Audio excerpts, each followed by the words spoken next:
Once again, Lara Croft, archaeological wunderkind, is off to plunder some World Heritage sites and shoot animals in the face with deadly precision. Leaping off the successful reboot from the last two Tomb Raider games, Underworld attempts yet another successful expedition.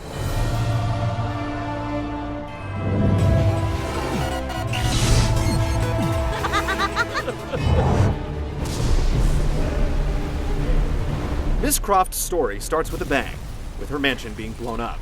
Through a series of smart storytelling decisions involving flashbacks and twists, a strong narrative emerges, pulling on what happened in the prior two outings. I cannot die. Fortunately, there's a video you can watch to catch you up on Lara's latest dealings with various artifacts and creatures of legendary means.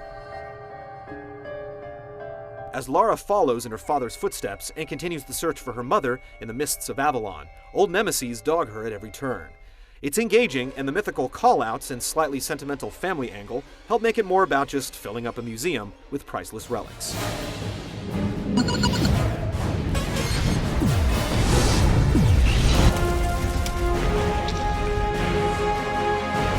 Not that much has been tweaked from the recent iterations.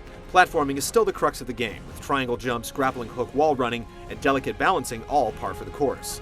The levels are mostly linear, though there's the occasional split path, but you'll usually need to travel down both roads to progress. The hidden treasures aren't particularly hidden, and exploration is generally toned down, with invisible walls aplenty from the word go. The experience is more streamlined, with sonar maps and hints from Lady Lara herself at the touch of a button. It looks like there's a door below the waterline. This cuts down on some of the more oblique puzzles, but also on the rewarding experience of figuring them out. Still, they're there as a last resort.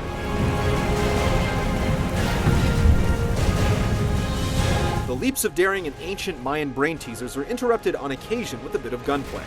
They've added adrenaline meters to slow down time and removed QuickTime events, but combat is still a lot of circle strafing. The automated targeting makes offense a breeze, and defense is a matter of keeping Lara's butt out of the maw of whatever vicious animal is approaching. The enemy AI is basically non-existent, and while there's no real cover system, you can use this strafe and lock-on to pop out and trade lead.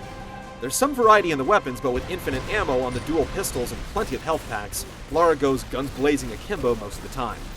Tomb Raider Underworld is exactly what you expect it to be, a typical action-adventure that's equal parts platforming, puzzle-solving, and gunplay, but fails to innovate in any way.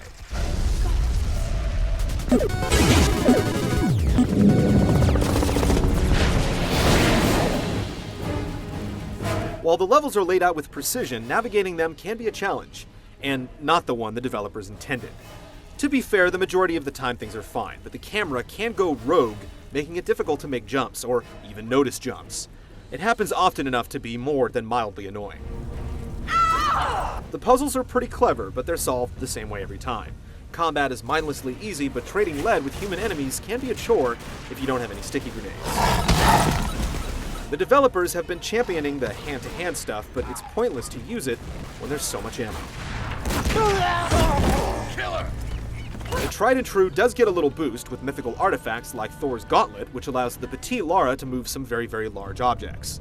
This, along with portable rods, lends some cerebral muscle to the platforming by allowing you to build your own path.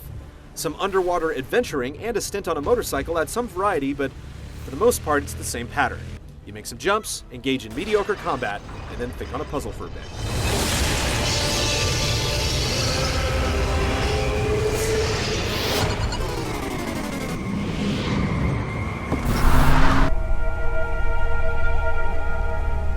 Lara's just another pretty face, and we wouldn't have it any other way.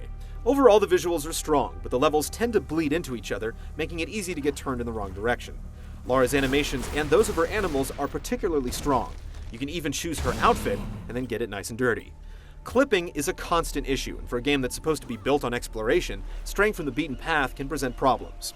Voice acting and cutscenes are well done, and the music is tasteful, making for a solid presentation all around.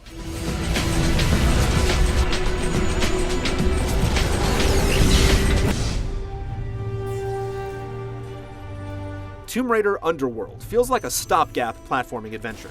It's much better than the Bile released under her name last generation, but it still manages to feel a few years behind.